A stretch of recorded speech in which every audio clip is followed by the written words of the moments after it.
again, I see this not as the end of religion, but as the beginning. But now, so why do I pray to God? I don't pray for God for that kind of a miracle. I pray to God for the companionship, for the encouragement, for the judgment, for the relationship, for the hope. And I pray it'll turn out. So what's a miracle in this lifetime?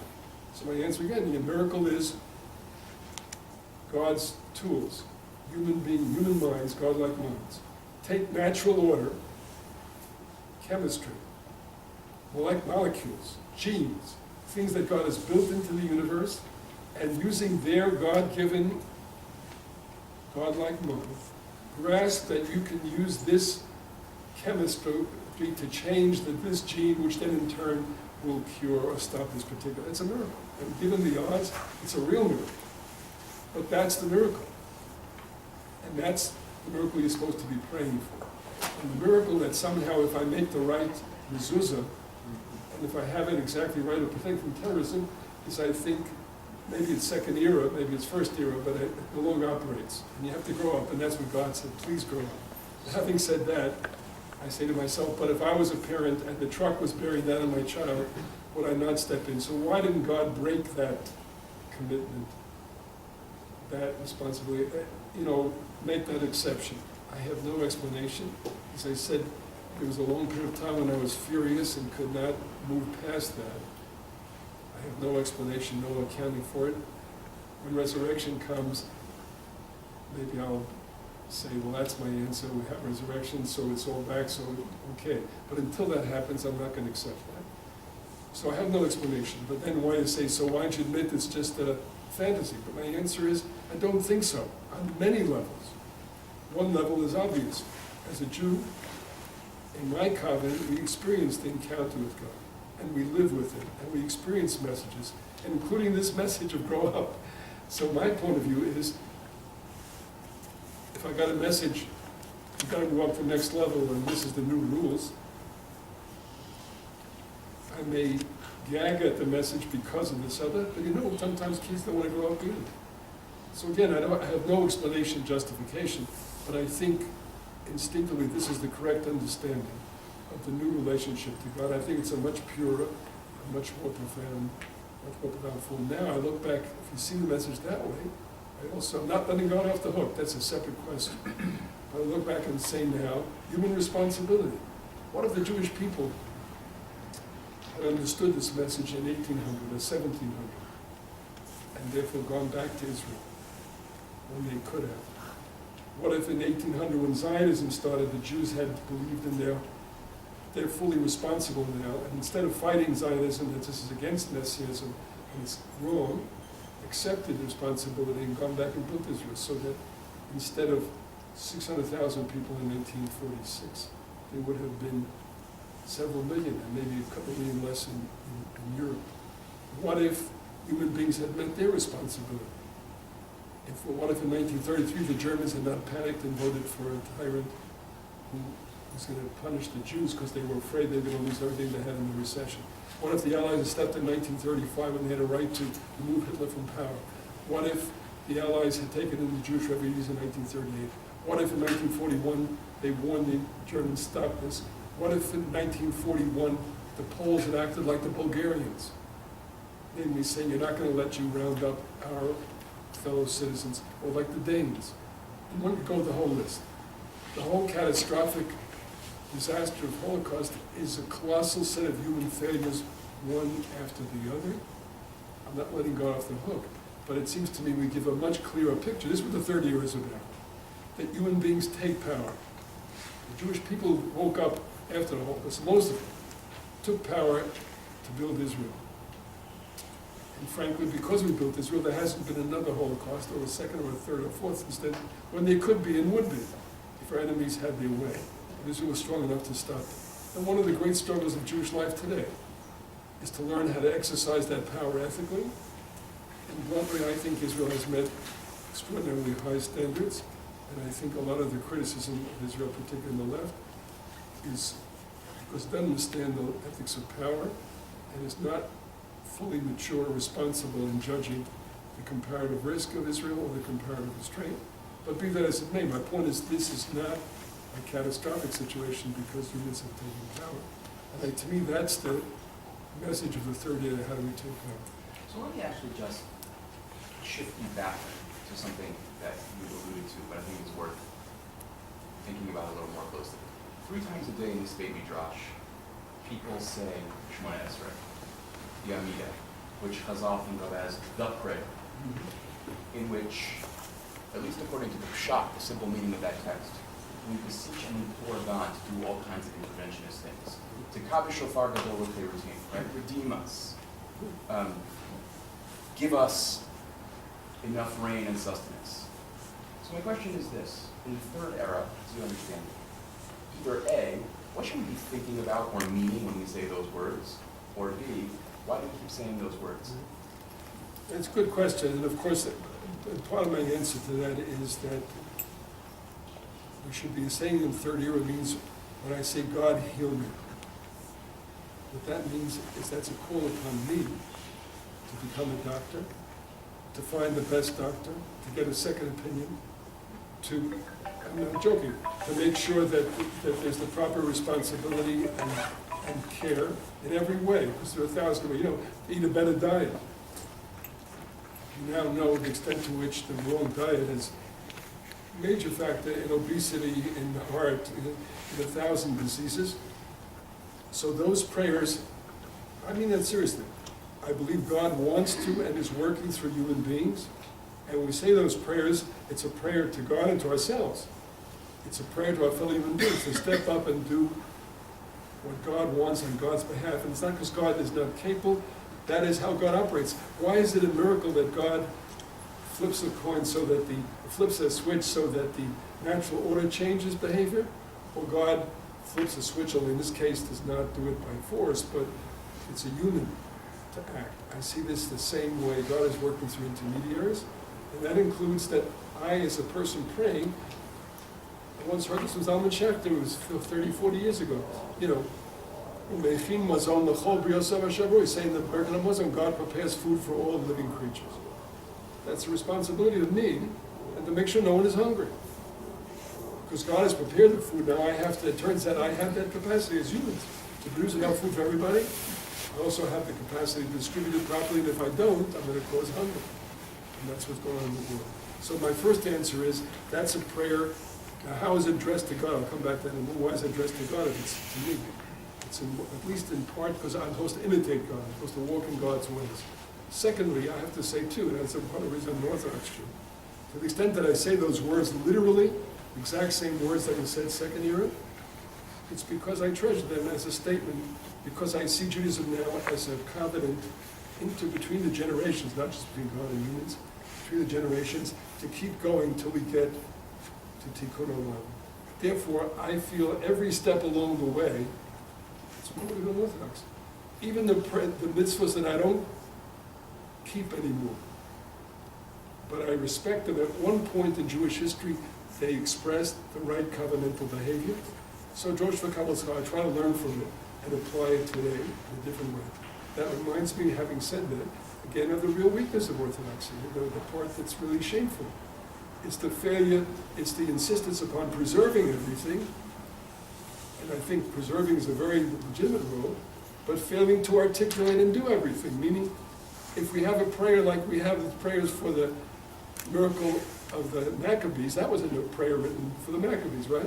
How come we haven't written a prayer for what Israel has accomplished? How come we haven't written a prayer for the rescue of Soviet Jewry? The answer is, it's a kind of, a great quality gone haywire. The quality being, you treasure the past, you preserve it.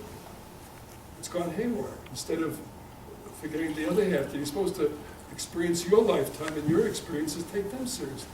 I think you're sitting here crying on Tisha B'Av, it drives me up the wall.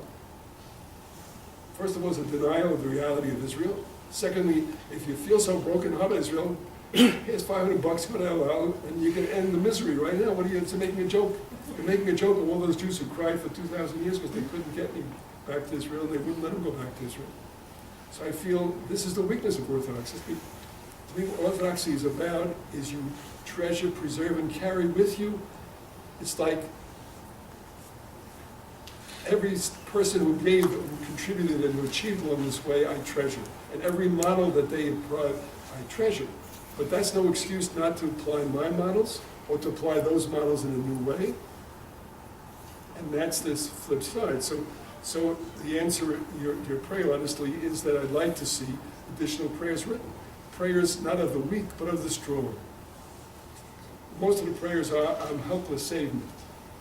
I'd like to see prayers written. How about for a doctor who has capacity, should have prayer, God, that I should get up in the middle of the night and make a house call. A prayer, God, give me the strength to be creative and read this evidence in a new way and realize or see the connection between this gene and that outcome and this process, and therefore be able to cure something not done before. Well, these are some of the greatest breakthroughs of all time. And I think there should be prayers that acknowledge that, prayers of gratitude, prayers of thanksgiving. So, yes, so prayer. Now, one last point, and maybe it's the most important point. It goes back to your question, well, how about we're just recognizing God, this is our mind, and God is not there and not changing. I see the other half of the truth. That when people have become convinced that there is no God, there is no partnership, we're fully in charge, I think that was the misunderstanding of modernity. It leads to pathological behavior of all sorts. And I think at some point you have to say, the facts speak for themselves. What's the pathology? The pathology is, for example, because humans became convinced scientifically that it's all natural law, a lot of them conclude it's all natural law, there's no God. So if there's no God, we're in charge. If there's no God, we decide. So it turns out you can industrialize without limit and therefore pollute the environment and kill species and risk global warming and endanger the very existence of humanity because we're God. But it's not, we're not God. That's the Jewish message. Even though God is no longer spanking you, no longer stopping you, no longer miraculously transforming gases into oxygen, you know. But when you lose sight of your connection to God, you know what happens? You become megalomaniac yourself. You become dangerous and out of control. That's what we learned in the Holocaust, seems to me. That the people who want to save humanity and perfect the world, they become convinced that they're God, and therefore have the right to murder, they have the right to change the world, anything they want to do. So I think our counter message has to be, that's the prayer the same way. People who've lost the ability to pray, again, if they can avoid the pathology, more power to them. But at least in the mass level, it turns into this new kind of pathology where I am God, whatever I do goes, and whatever I say counts, and there's no value other than my decisions, and he's become very destructive. So I think we have to learn that lesson and teach it to the world also. There's a role for prayer in acknowledging my limits. Prayer, as the covenant says, I am the image of God. I am more and more powerful like God. I'm supposed to become more powerful like God. But I'm not God. And when I lose sight of that connection and that friendship and that relationship, it leads to all kinds of out of control, destructive behavior. So let me shift gears as we begin to run out of time. You talked twice in the last answer about your being Orthodox. I want to ask you to say something about why Yitz Greenberg's vision of Orthodoxy failed to carry the day. Why do we live in a time when most of your generation of modern Orthodox rabbis are even afraid of saying they're modern Orthodox anymore, right? Now everyone's centrist Orthodox. But if you're the left of centrist Orthodox, you're in fact not Orthodox, right? It's a center with no left. Which is fascinating as a kind of Foucauldian kind of move, right? We're centrist, but anyone to the left is actually not Orthodox. So I want to understand, like, why did that happen? Why is Herschel Schachter the Gadol Hador in the eyes of much of the modern Orthodox world, formerly modern Orthodox world, and Yitz Greenberg not? I don't mean that in a personal way, but why did this lose? The Orthodoxy that you articulated, that took seriously the project of the full dignity of women, that is open to a real meaningful conversation about gays and lesbians, that is committed to the dignity and value of non-Jews. Why did that Orthodoxy lose? And maybe I'll ask you just for fun, does Yitz Greenberg's Orthodoxy have a chance? And what would it take? Well, because if you believe in resurrection, that will come back to the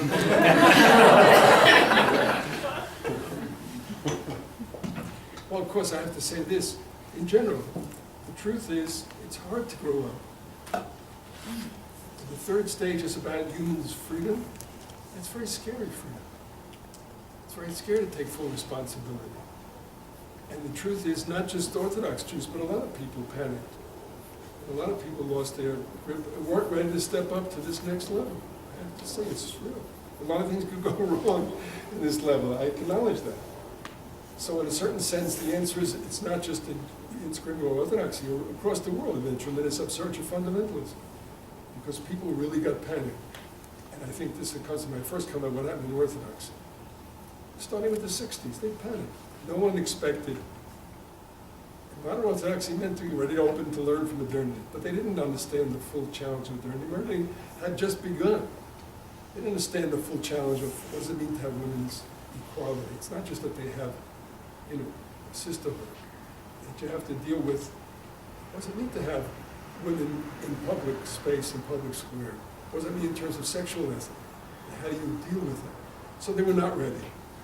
And they got very panicked, sexual freedom and political freedom and cultural freedom and everything is, everybody's, the women are uppity and the men are, they didn't have, and half the men decided they're missing out, so they want to get divorced so they can go and have a great time. I mean, it was very disruptive, and they were not prepared for these questions, and suddenly the question was not just reform, there people were totally secular and totally atheist, and they were asking questions, and then you had much more critical questions in history and the scholarship.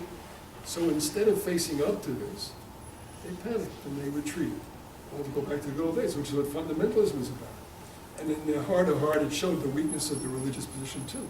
If women have a choice, they won't choose to have children anymore. I mean, Blue is very helpful. She saved my life. I was panicking too. She said, people have chosen, women have chosen to be mothers and wives for quite a few thousand years now. Give them a little respect, that they have enough brains to realize what's in it for them, and that therefore, because they want to create, because they want to earn, because they want to produce, doesn't mean that they will give up the other thing. But everybody panicked, and so that first reaction was the Orthodox retreated to a place I think that was a total dead end, because we retreated back to the centrist of the Haredi psychology here. You can't get there. There's no there anymore. The internet and the TV and everything else is coming in through the door. So the truth is, there's no longer a place where women are totally segregated and they know their place. There's no longer a place where you can cut out the outside world. So my first is that they panicked. I think it was to show the weakness of their own religious as well as their theological understanding. And they panicked and they ran for cover. And it's a tragedy. It's a tragedy for everybody. Now, that's what I think happened in Orthodoxy, but I think it happened worldwide too, in the resurgence. Now again, I think it was the worst failure of all was, of course, the positive side. Tremendous positive things have happened in the last 100 years. Extension of life. All those dreams we had, overcome poverty, overcome hunger, equality for women, dignity for non-Jews, equality for non-Jews, the right of gay, lesbian people to be judged on the ethics and on the covenantal nature of their love, and not on the form. And so on. So these are major breakthroughs. Some major breakthroughs. And instead of recognizing the breakthroughs and trying to steer them so they will not have negative fallout, they kind of missed the boat. So half the rabbis, Poskim, I'm working on a book now with Zev Farber. It's really shocking to us the extent to which Poskim spent the last 100 years fighting most of the medical advances, trying to protect against autopsies, because your classic Jewish idea, show respect for the dead body. It's a great idea. I'm in favor of it. And in a generation after the Shoah, when the Nazis burned Jewish bodies, it's a great mitzvah. But to fail to see that defers to saving lives, it's just so they missed a lot of the important positive things going on in this world. So that brings back to the question of what will happen next. And again, they missed freedom, they missed the opportunity. I mean, again, the waste of women power, the waste of opportunity. So again, why am I Orthodox is part of that question? Partly because, my most famous joke, doesn't matter if you're conservative, Orthodox, or Reform, as long as you're ashamed of it. Of course, people don't know the second half of that joke was, so why are you Orthodox? The answer is because that's the group I'm most ashamed of. And I mean that seriously. In other words, the group you feel most responsible for, the group whose failures most bother you, the group whose limitations you want to correct the most, that's the group you're closest to. So I'm a pluralist, and I affirm the validity and dignity of every form. I happen to believe that Hadar is the way to the future, meaning that I think the future is not any of the above, that these divisions were set by the response to modernity, and then we respond to post-modernity, we'll split in new ways, we'll argue about new issues. So, but in the meantime, my point is, why am I Orthodox? In part because I love it, and because it has given me and my wife and my family tremendous support, a tremendously rich personal life, a communal life, high learning, a lot of wonderful gifts, and the parts that are negative, the reactionary quality, the bigoted qualities, the hostile qualities, I'm ashamed of. And one of the reasons, part of the reason I say Orthodox is not to abandon Orthodox to these tendencies, but to fight inside the system as best I can. Having said that, I won't deny that I spend most of my energy outside of the community because I had other responsibilities and I couldn't find enough time for everything. But I hope and would like to support those people within now, since I think the other way was a dead end, not just for Jews, for everybody. Because you can't recreate that previous world, and what's more, to recreate it brings back all the inequality and all the failures. And I think God really wants us to grow up. So it's not going to help. Haredi world, again, I'm not here to if they were here, I would say it more critically. But the Haredi world is still full of magical thinking, you know. If I say this bracha, if I say this prayer, I'll win the lottery, I'll get this rewards. A lot of that is still, so I think it's a less mature religion. And I think it's the need to keep women second class or third class reflects a weakness in the men and in the religious vision they have of themselves. That they can't somehow their dignity or their authority be undermined if they're surrounded by equal people. So what happens by that? So it's not just inequality of women, then it becomes the students are infantilized, and you get a kind of a blind obedience that leads to corruption. Look at the story of the Satmar women. When you have any system that doesn't have critical voices or independent judgment or outside review or free press, and I hate the free press, it's constantly attacking Israel unfairly, that's not the point. The point is, in the end, it makes an important contribution. Any system that doesn't have that is going to become corrupted. So I would like to see Orthodoxy cleaned up of its corruption, and I will, my last comment about that is, so it's not the only way. So it's important that people who are Reform or are egalitarian do their work. I think that's part of the richness of the continuum and of the work to be done before us.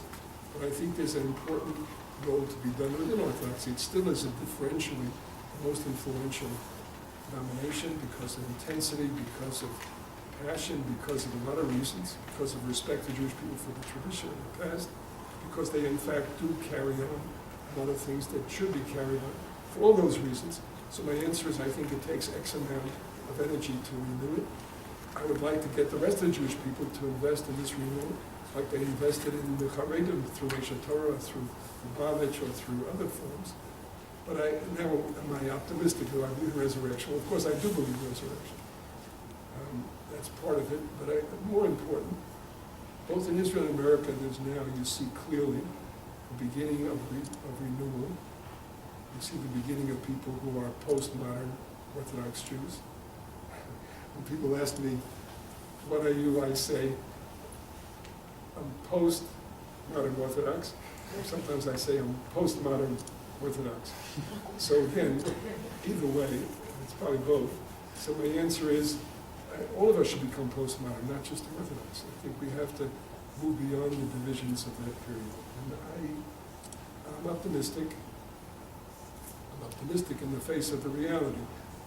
We face an existential threat to Israel's existence, which will take human responsibility and human effort to make sure it doesn't happen.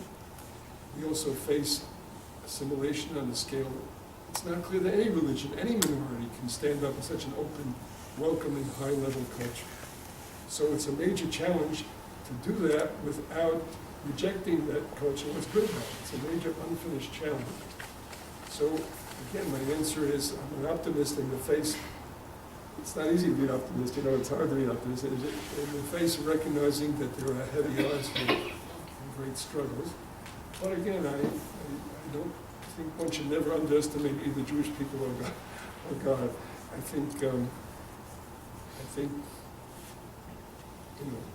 the bottom line is that God has not abandoned us, but has, in a sense, asked us to grow up. I take that very seriously. I'm very honored by that. I feel very responsible to respond to that. And I think we have to have the courage to teach ourselves and our children the extent to which God shares our pain, the extent to which God loves us and affirms this growth and this weakness and this challenge for us. And I think no one should underestimate the Jewish people. They have lived through the most catastrophic disaster of all time and come back stronger, more creative, more loving. I think, I wouldn't want to sell short of people like that. I think you have to have a lot of respect and courage. And again, obviously, what will happen in my lifetime, I don't know. I would love it to happen, or some of it happen in my lifetime, I'm not sure, but again,